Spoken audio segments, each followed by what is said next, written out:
हे ब्राह्मण देवताओं, एक चीज याद रखना, सुबह या शाम एक बार पत्नी के साथ में हनुमान चालीसा का पाठ जरूर करना।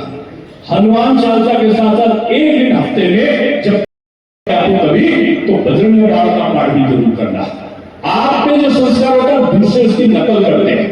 एक पंडित जी अगर मांस मछली खाते दिख जाते हैं तो लोग कहते हैं सब पंडित में भ्रष्ट हो गए, ऐसा व्यंग करते हैं, मुझे कष्ट होता है। इसलिए व्यसन से दूर रखने के बच्चों में बचपन से संस्कार डालो।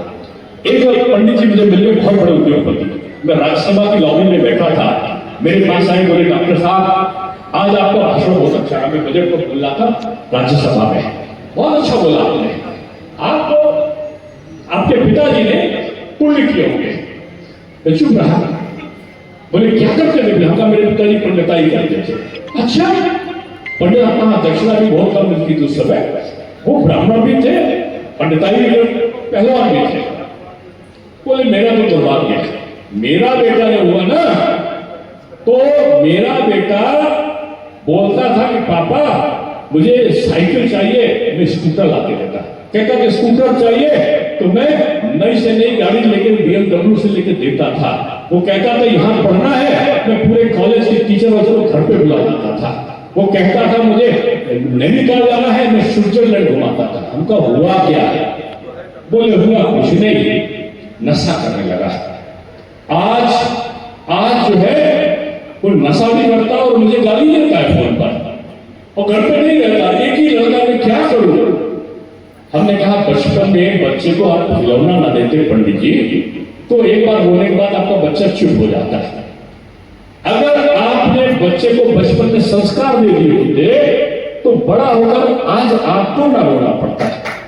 आज आप बचपन में आपने संस्कार नहीं दिए।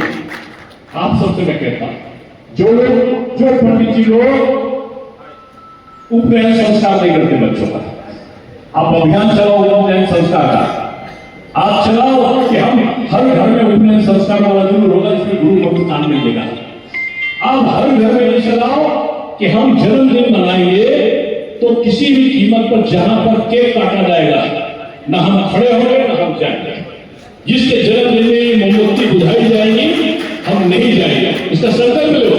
क्योंकि ये हम क्या करते हैं, हम मंगा लेते हैं अंडे वाला केक, 7 साल का हो गया बच्चा, 7 मोमबत्ती मंगा ली, 7 मोमबत्ती मंगा ली और खड़े हो गए। और दादी अम्मा देख रही होने वाला क्या है, लगाई आग और लंबा सा चाकू अंडे वाला केक काट कर छोटा छोटा करके बांट कर अलग करके और बुझा दिया।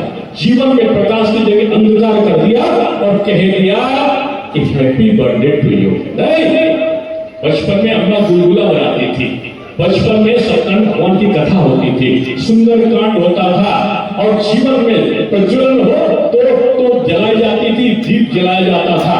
और आपके वहां भी पता चलता है कार्टून में कहते पंडित जी की पंडित उपभोग से आप लोग मंगा लेते थे, अलग अलग बूंदी मिला करती थी कार्टून में। चाणक्य के लड्डू वाले को अलग अलग बूंदी मिलती थी, उन बूंदी को घर पे लाते थे, अलग अलग बूंदी को मिलाकर लड्डू बना लेते थे। जो अलग थी उसको मिला लेते थे और भगवान को प्रसाद के रूप में चढ़ा देते थे। ये अलग अलग को एक साथ करते थे, यानी लड्डू बनाकर बूंदी को चढ़ाते थे। ये अलग अलग करके एक को करने वाली संस्कृति का नाम है भारत की संस्कृति। और जो काट कर छाट कर बांट कर अलग करती है वो है पाश्चात्य संस्कृति। इसलिए पाश्चात्य संस्कृति से दूर रहो और एक संस्कृति में काम करो। मैं भावा हो गया दिवाकर बुलाए, इनकी बेटियां 2 बड़ी विदुषी बेटियां थी। अब पहले लोग बोलते थे दिवाकर जी की बेटी है, अब ये कहीं दिखाई पड़ते हैं बेचारे तो बोलते हैं वो आईएएस का बाप है, आईएएस के पिता है दिवाकर मिश्रा जी। ये बेटियां भी बाप का नाम ऊपर करती है। कपड़े वीरेंद्र जी एक दबंग और एक बड़े गौरवशाली नेता है, इसलिए इनमें जो युवा खून बहता था बुढ़ापे तक बहता है, जानता हूँ। ये बड़े अच्छे संगठनकर्ता के रूप में रहे। आदरणीय नरेंद्र जी का तो मैं बहुत मुरीद हूँ, बहुत पहले से। और बड़ों का जो बात होती है उसको ध्येय वाक्य बनाना चाहिए। इसलिए उसमें कोई टिप्पणी नहीं है मेरी, ये मत कर देना कि उन्होंने ये कहा तो दिनेश शर्मा ने नहीं, मैंने कुछ नहीं कहा, मैंने वही कहा जो ये लोग सोचते हैं। ये अलग बात है ना, ये जो सोचते हैं इनकी वही विचारधारा है। राष्ट्र मजबूत हो, इनकी विचारधारा, मेरी विचारधारा की राष्ट्र मजबूत हो, और उस मजबूत में आप साथ हो ना मेरे। तो अगर साथ हो तो जरा एक बार परशुराम जी का स्मरण करो और जोर से हाथ उठाकर बोलो, भगवान परशुराम की जय। एक बार और जोर से बोलो, भगवान परशुराम की जय, रामचंद्र की जय, हनुमान की जय, हनुमान की जय।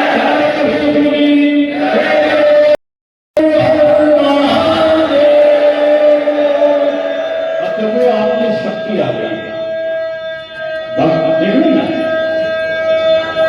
ये बाजार हो गया नहीं हो गया। देखो जोश आया कि नहीं, बैठे हो बैठे। अब आगे वही है ना। अब देखो जब भगवान जी ने बोलती है ना, तो हे भगवान के भक्तों, परशुराम जी की संतानों, भूसा बनाओ और मेरे साथ मैं कहूंगा पाकिस्तान का, हमने नहीं कहा, आप कह रहे हो, अब कह रहे हो जोर से बोलो, पाकिस्तान का पराजय, पाकिस्तान की, भारत की। जो लोग नहीं चाहते वो हाथ नहीं उठाए, जो लोग चाहते हाथ उठा दो। पाकिस्तान की, भारत की होगा। तो जितनी जातियां हो ना सनातन की, ये अकड़ा, ये पिछड़ा, ये अनुसूचित, ये दलित, सवर्ण, सब